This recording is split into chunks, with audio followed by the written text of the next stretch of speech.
বাসা বা চায়ের দোকানে একটু বসলেই চারদিক থেকে ঘিরে ধরে মশা। মশারি কিংবা কয়েল জ্বালিয়েও এ তাণ্ডব থেকে রেহাই পাচ্ছেন না গাজীপুর সিটি কর্পোরেশনের বাসিন্দারা। গরমের আগেই যে পরিমাণ মশার উপদ্রব দেখা দিয়েছে তাতে কয়েকদিন পর কি অবস্থা হবে তা ভেবেই দিশেহারা নগরবাসী।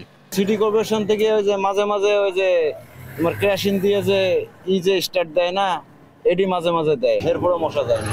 কোটি কোটি টাকার ওষুধ কিনে কারা কি করে গেলি।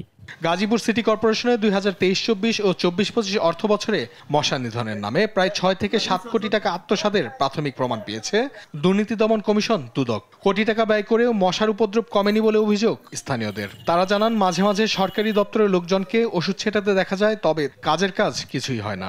ওষুধ দেয় না, যেসব জায়গায় দেওয়ার দরকার দেয় না, ওই সামনে থেকে একটু ইয়ে করে ফটফট করে আওয়াজ করে জায়গা। 2024 সালের ডিসেম্বরে প্রায় 3,56 লাখ টাকার ওষুধ কেনার জন্য একটি প্রতিষ্ঠানকে কার্যাদেশ দেওয়া হয়, তবে তাদের কোনো আমদানি লাইসেন্স না থাকায় পরে সেটি বাতিল করা হয়। 2023 সালের অক্টোবরেও প্রায় 3,27 লাখ টাকার ওষুধ কেনা হয় অন্য একটি প্রতিষ্ঠান থেকে। এই দুই কার্যাদেশে ব্যাপক অনিয়মের প্রমাণ পেয়েছে দুদক। 23 মার্চ এক অভিযানে বিভিন্ন তথ্য ও প্রমাণ সংগ্রহ করে তারা।